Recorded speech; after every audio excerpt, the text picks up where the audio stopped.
दोस्तों, आज हम बात करने वाले हैं इतिहास के एक ऐसे इंसान की जिसका नाम सुनते ही बड़े बड़े सूरमाओं के पसीने छूट जाते थे। एक ऐसा नाम जो क्रूरता, ताकत और विनाश का दूसरा नाम बन गया। हम बात कर रहे हैं चंगेज खान की। सोचिए, एक ऐसा शख्स जिसने अपनी जिंदगी में इतना बड़ा साम्राज्य खड़ा कर दिया जितना आज तक कोई नहीं कर पाया। इतिहास की किताबों में उसे दुनिया का सबसे खतरनाक तानाशाह कहा जाता है। उसकी सेना जहां से भी गुजरती थी वहां सिर्फ तबाही और मौत का मंजर छोड़ जाती थी। चंगेज खान हमेशा से चंगेज खान नहीं था। उसका जन्म का नाम तेमुजिन था। उसका बचपन किसी डरावने सपने से कम नहीं था। सोचिए, एक छोटा सा बच्चा जिसके पिता एक छोटे से कबीले के सरदार थे। एक दिन दुश्मनों ने उसके पिता को झर देकर मार दिया। अचानक उस बच्चे की दुनिया उजड़ गई। जिस कबीले की सरदार उसके पिता थे, उसी कबीले ने उसे और उसके परिवार को अकेला छोड़ दिया। उसके गले में लकड़ी का एक भारी पट्टा डाल दिया गया ताकि वो भाग न सके। एक रात वो किसी तरह उस कैद से भाग निकला। उस दिन उसने फैसला कर लिया कि वो इतना ताकतवर बनेगा कि कोई भी उसे दोबारा झुका न सके। सदियों से मंगोलिया के कबीले आपस में ही लड़ रहे थे। वे एक दूसरे के खून के प्यासे थे। हर कबीले का अपना सरदार था और हर कोई खुद को सबसे बड़ा मानता था। तेमुजिन ने इस स्थिति को देखा और समझा। उसने महसूस किया कि अगर ये सभी कबीले एक हो जाएं, तो वे दुनिया की सबसे बड़ी ताकत बन सकते हैं। उसने अपनी यात्रा शुरू की, एक एक करके कबीलों को अपने साथ जोड़ने की।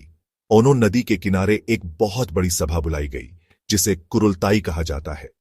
वहां सभी बड़े सरदारों ने मिलकर तेमुजिन को अपना सबसे बड़ा नेता मान लिया। उसे चंगेज खान की उपाधि दी गई। चंगेज खान की सबसे बड़ी ताकत उसकी सेना थी। उसकी सेना की सबसे बड़ी खासियत थी उसके घुड़सवार तीरंदाज। ये सैनिक घोड़े पर बैठकर इतनी तेजी और सटीकता से तीर चला सकते थे कि दुश्मन को संभलने का मौका ही नहीं मिलता था। उसकी सबसे पसंदीदा रणनीति थी नकली हार। उसकी सेना लड़ाई के बीच में हारने का नाटक करके पीछे हटने लगती थी। मंगोल सेना अचानक पलटकर उन पर हमला कर देती थी। दुश्मन इस धोखे के लिए तैयार नहीं होता था। एक बार मंगोल कबीलों को एक करने के बाद चंगेज खान की नजरें दुनिया पर थीं।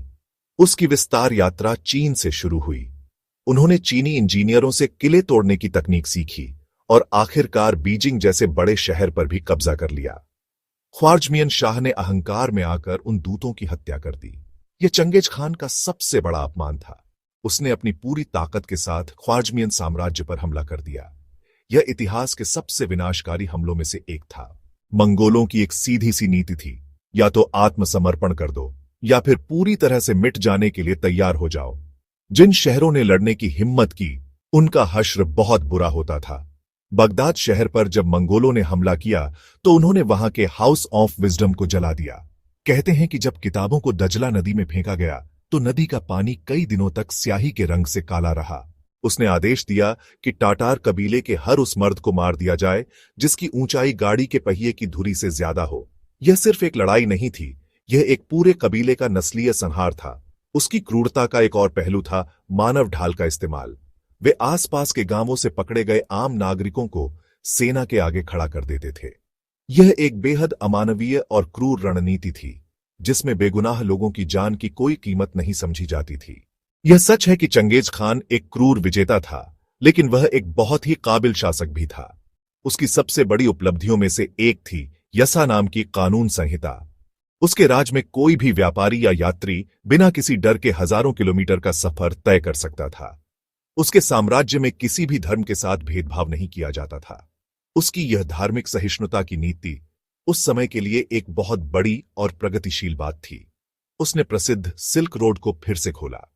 मंगोलों के शासन में पूर्व और पश्चिम के बीच व्यापार इतना बढ़ा जितना पहले कभी नहीं हुआ था। तो आखिर चंगेज खान कौन था? क्या वह एक शैतान था या एक महान नेता था? सच तो यह है कि वह दोनों ही था। उसकी विरासत इस बात का सबूत है कि इतिहास को अलग अलग नजरियों से देखा जा सकता है। आज की दुनिया में हम चंगेज खान की कहानी से क्या सीख सकते हैं? सबसे पहला सबक है लीडरशिप का। लेकिन उसकी कहानी हमें एक चेतावनी भी देती है। यह हमें सिखाती है कि असीमित शक्ति कितनी खतरनाक हो सकती है। अंत में चंगेज खान की कहानी एक दर्पण की तरह है जो हमें मानव स्वभाव की अच्छाई और बुराई दोनों को एक साथ दिखाती है, और हमें यह फैसला करना है कि हम उससे क्या सीखना चाहते हैं। उसकी बनाने की क्षमता या उसकी मिटाने की ताकत।